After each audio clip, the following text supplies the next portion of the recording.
Hey y'all, welcome to my channel today. I'm so happy you decided to join me. And if this is your first time finding us, my name is Melissa and welcome. I am an independent Optavia coach, and what I'm going to share with you guys today is some tips that I have discovered along the way that really helped me when I first started out on the 5-in-1. And I'll be honest, no matter where you're at in your journey, these might really help you, benefit you a lot on the 5-in-1 program. So some of the things I'm going to share with y'all, I'm going to do right here from my Coach's Corner chair. This is kind of a Coach's Corner, but we're going to go into the kitchen because there's some things in there that I need to show you. Okay, so the first thing I want to show you is this. All right.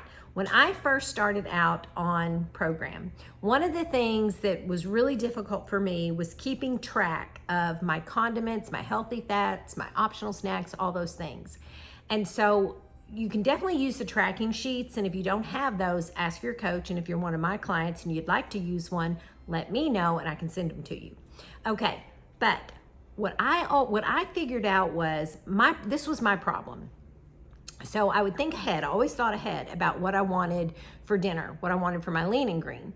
But if I wasn't really careful about really looking at what I was gonna have for my lean and green, I might overuse my condiments or healthy fats throughout the day. You know what I mean? Because like maybe what I was gonna have actually needed 3 condiments, but I had pancakes earlier in the day and I used a condiment for syrup.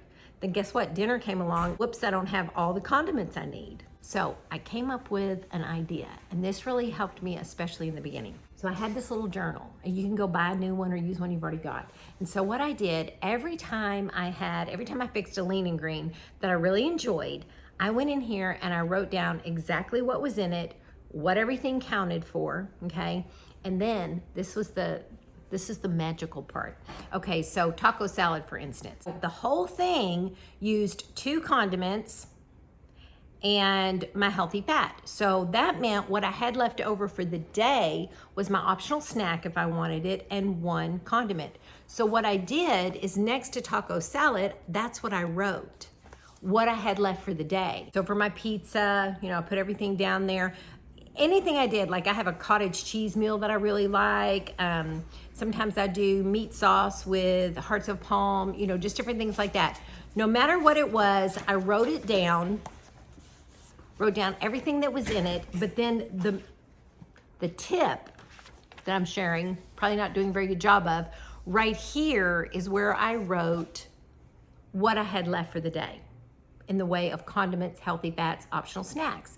And the reason that was very helpful to me is this. So Monday morning, I usually do my meal planning like on Saturday or Sunday so I can get to the grocery store. And I don't plan a full week, I'll be honest. I usually do 2 to 3 days at a time. And then I get what I need at the grocery store, and then I might go back and, might have to make 2 trips. Most people like to do it a week at a time. I'm so fickle and change my mind so much that's why I only do 2 to 3 days at a time.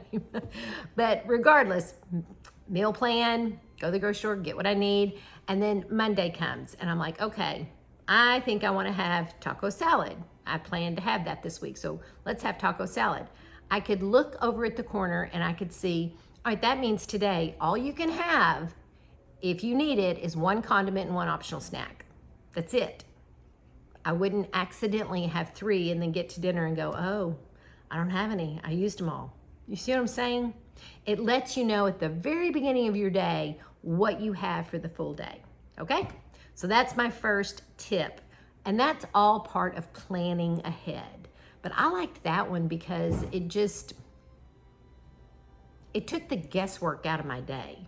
You know what I mean? I didn't have to try to squeeze in everything at the end going, oh, wait a minute, no, I had creamer, so that was, and I had this, oh, that was, no, at the beginning of the day, I knew exactly what I had for the day. Does that make sense? Okay. Hopefully your coaches have sent you the vegetable conversion chart and the extended condiment and healthy fat list. These are pages long. You want the vegetable conversion chart because we do not want to weigh our vegetables in measuring cups. We want to actually weigh them on the scale. And this is the conversion chart that helps you do that. So this thing, it's like 4 pages long. You're not gonna be able to see it very well because it's printed on black and white.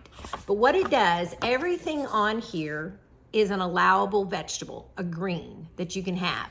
The column to the far right over here is how much it should weigh in ounces. So this column right here represents 1 serving of greens. For example, raw broccoli, like if you like to chop up raw broccoli in your salad, raw broccoli, 1 serving would be 1.55 ounces if you weighed it on your scale. Whereas cooked from fresh would be 2.75 ounces if you weighed it on your scale.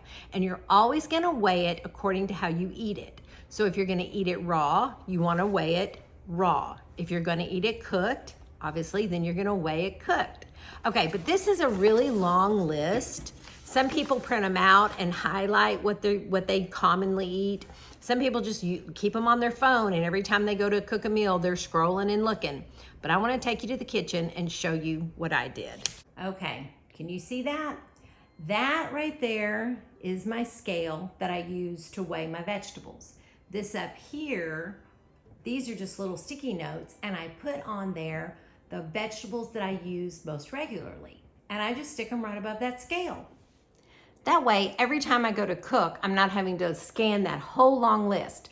I just look right here, broccoli. I'm gonna chop up some raw. It's 1.55. See? It's right there. These are the things I use most commonly because, you know, honestly, we all know the vegetables that we're gonna most commonly use. Now, as you continue on this program, one really cool side effect is that you learn to really love vegetables. So I've changed my list numerous times. I've had to rewrite new ones because I ran out of room, they lost their sticky, you know, whatever. But this is how I choose to do it because it's right there. Super easy. Now, if you got company coming over and you wanna pull them off, just stick them under your scale. You know what I mean? I've done that. Okay, moving on. We also have a very extensive condiment and healthy fat list. It's very long. 2 full pages of condiments, and then I think 3 pages of healthy fats. All right, that is a long list. So let me tell you, nothing can get more confusing between condiments and healthy fats. I think clients struggle with that just about as much as they do anything. So just be clear, condiments are optional. You do not have to have them. But if you choose to have them, you can have 3 a day. Here is your condiment list, okay? 2 pages long. Now there is a macro count for condiments if there's something you want to have that's not on the list, and it is 30 calories or less, 1 carb or less. So if there's a particular, let's say salad dressing or, you know, anything really, and you're like, I wonder if I could have this as a condiment, you're gonna measure out whatever equals 30 calories or less, 1 carb or less. So that might mean something will have 5 calories, and you might think in your head, ooh, I can have 6 servings, 6 times 5 is 30. But guess what? 5 calories also has 1 carb. So no, 1 serving, you know what I'm saying? So it has to be 30 calories, 1 carb or less on both of them. Got it? Okay, optional, 3 a day. Healthy fats, on the other hand, are part of the program. You have to have healthy fats. Those are determined based on your protein source. If you don't understand what I'm saying here, check with your coach or just look at your guide. It's definitely on the guide when it describes your leanest and leaner, okay? All right, but let me show you what I did in the beginning to really help me keep straight so I wasn't constantly having to look and go, is this a condiment? Is this healthy fat?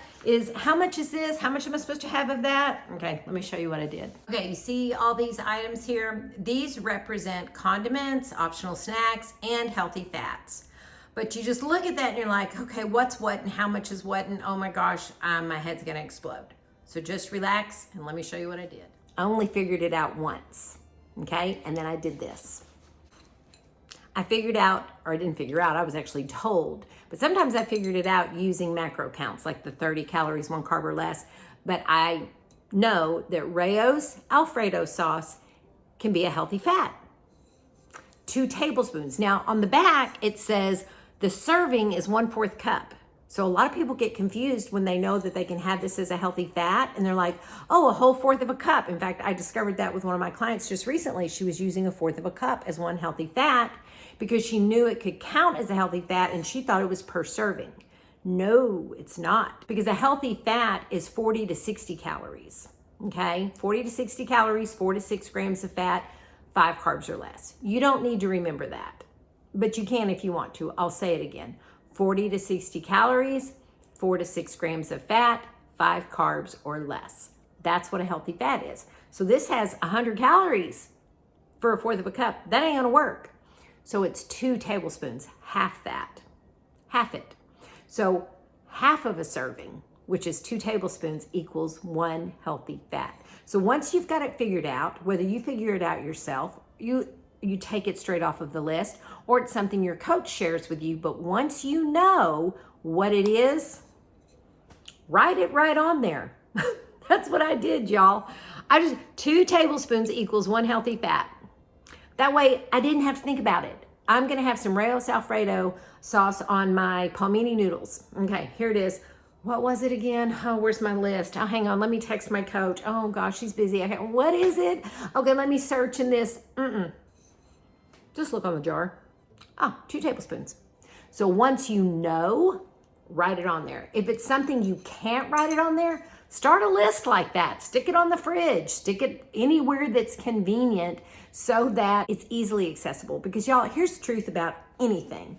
If it is not simple, if it's too complicated, we won't do it. We're just too busy. We are on overload most of the time. That's just how most of us live. So the simpler we can make things, the better. So write it right on here. So here's a healthy fat.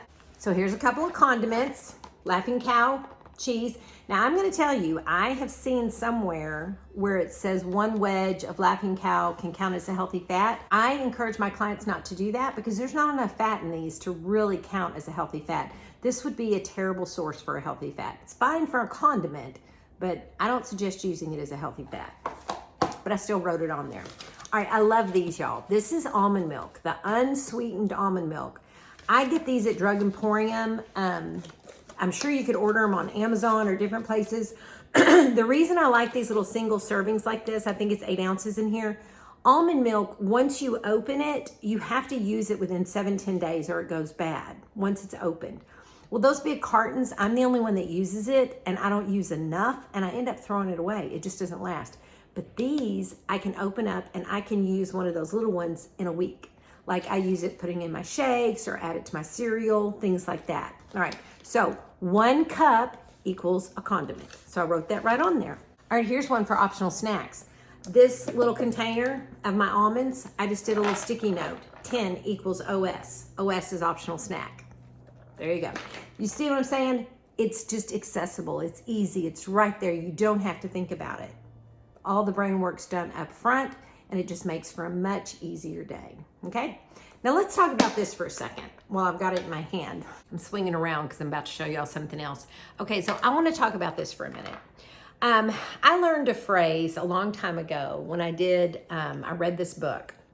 And the phrase is food with no breaks. All right, and it's different for everybody.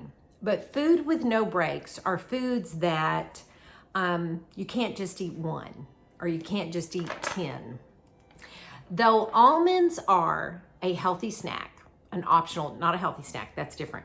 An optional snack. They're healthy for you, but on the 5-in-1, they're referred to as an optional snack.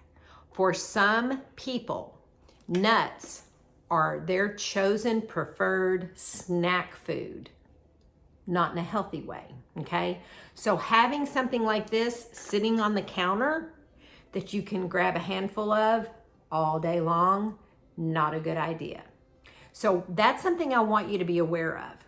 Even if it is a plan-approved food, like almonds or anything, okay? Even if it's a plan-approved food, if it is a food that you can't stop eating once you start, then you need to remove it from your food list until you get control of that, okay?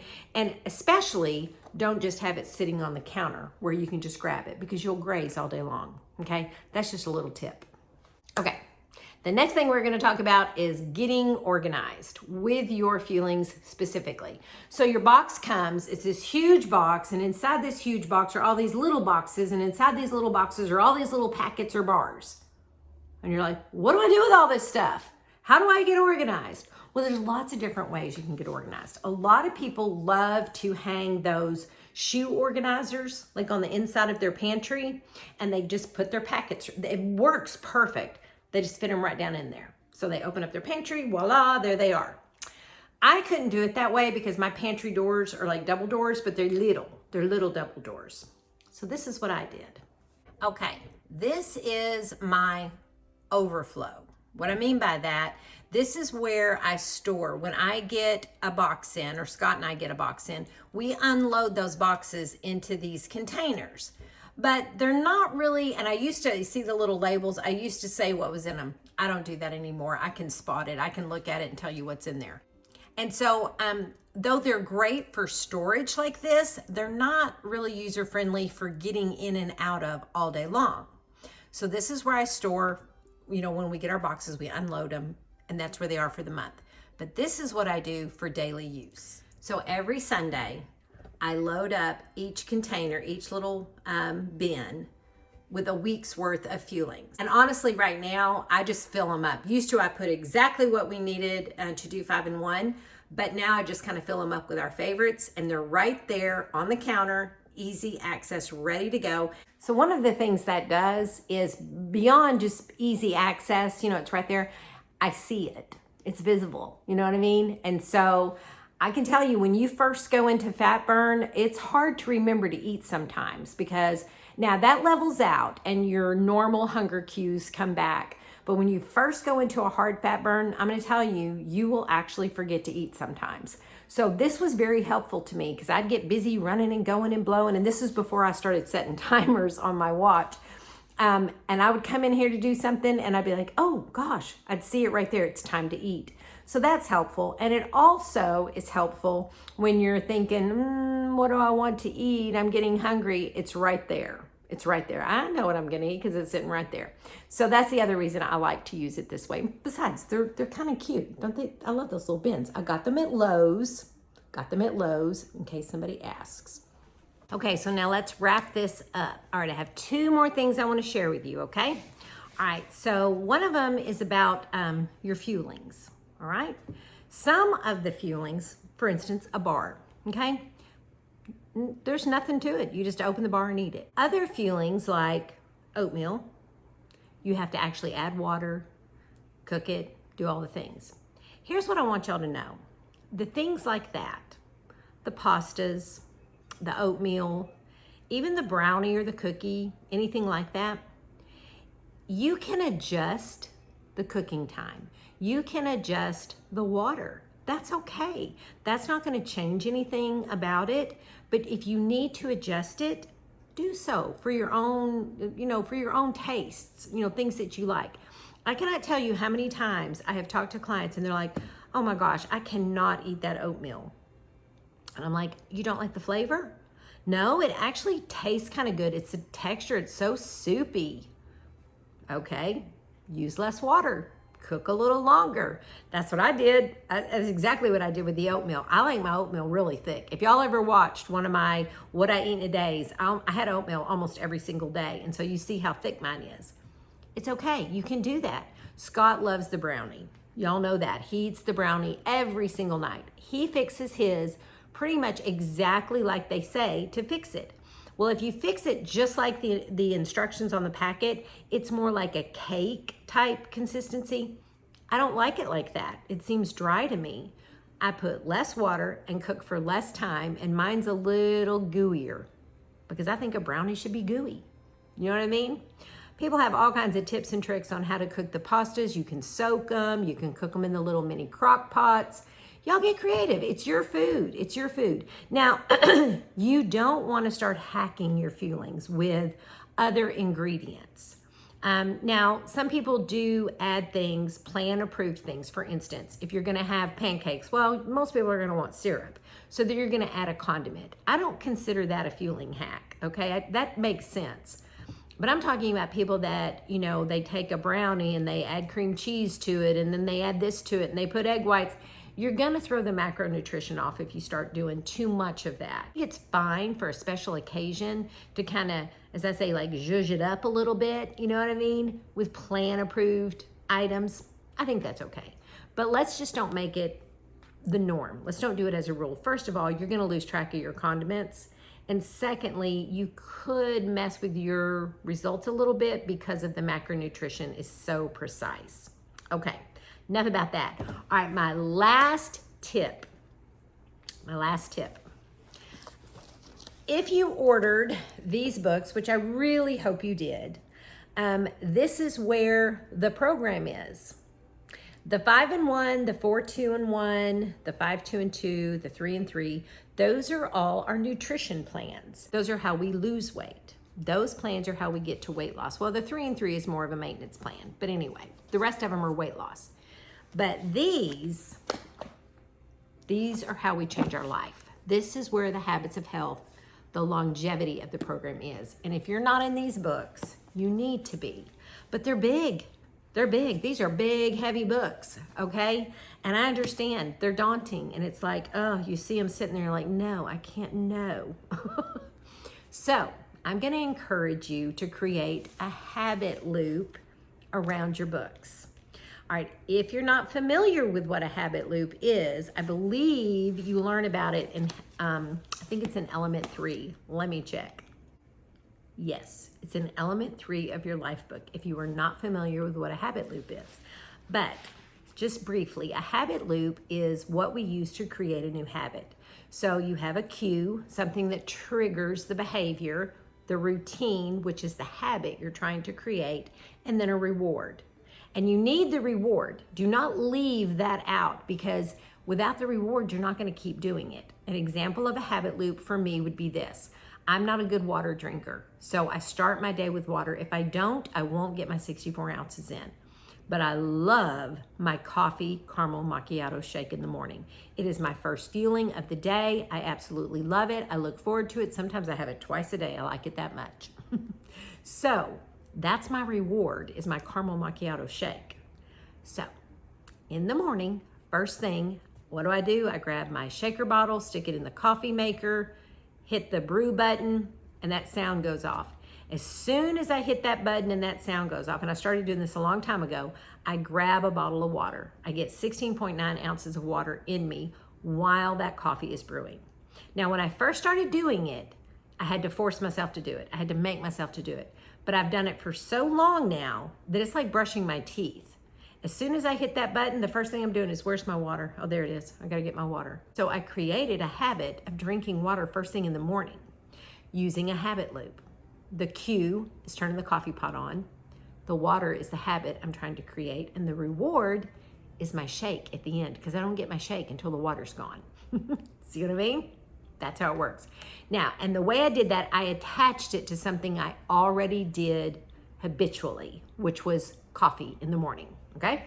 So I guarantee you there are things in your life that are already very ingrained habits, things like brushing your teeth, having a cup of coffee first thing in the morning. You may have a nighttime routine. You sip tea every night before you go to bed. Just different things. I don't know. Maybe you take a hot bath. I guarantee you, if you think about it, there are things that you do habitually every single day. I want you to pick one of those things, whichever makes most sense, and attach these books to that action, okay? So whatever that action is, let's say it's your coffee. Every morning you have a cup of coffee, okay? Let's just say that's your habit. So as soon as you sit down with that coffee, pick up a book, your life book or your habits of health book, your choice. Get with your coach. Some coaches have reading schedules. Others just tell you start in element 1 and go through it however your coach has you do it. But you need to spend at least 5 minutes. 5 minutes in this book, 2 minutes, 1 minute, something. Dr. Anderson always says, when you're making a new habit, pick what you know you could do even on your worst day. And on days you can do more, do more. But whatever you can do on your worst day. So if you know on your absolute worst day, a day that you might be super busy, you're only going to be able to read for 1 minute, then that's what you do. 1 minute. And on days when you're more relaxed, maybe a Saturday, maybe you'll spend 5 minutes, but at least 1 minute. And so you're having that coffee, that's your cue, or maybe even before you have your coffee, when you hit the brew button is the better way to do it, because your reward is the coffee. See what I'm saying? You sit down, you read for a minute. As soon as you're finished reading, you have your coffee or whatever it is. But you have to have a reward or you won't keep doing it. That's the thing. I just can't impress that enough. All right. Okay, guys, that's all I got today. I hope this was helpful to you in some way. And if you have any questions, definitely let me know. I link down in my little description box my email and also my Facebook profile. You can connect with me either one of those ways and ask a question, whatever. Reach out to your coach, though, first. Your coach is your first line of defense, guys. But if you're just curious about something that I shared with you, absolutely reach out. I'd love to talk with you. Also, if you've never heard of Optavia, or maybe you've heard of it and you're kind of curious and you want to learn more, I've got a wellness form that you can fill out, just basic information, and I'll be happy to connect with you and we can talk it over and see if this program might be a good fit for you. Okay, guys, as always, until we get back together again, y'all just have a blessed day. Stay safe, you stay well, and I'll see you next time.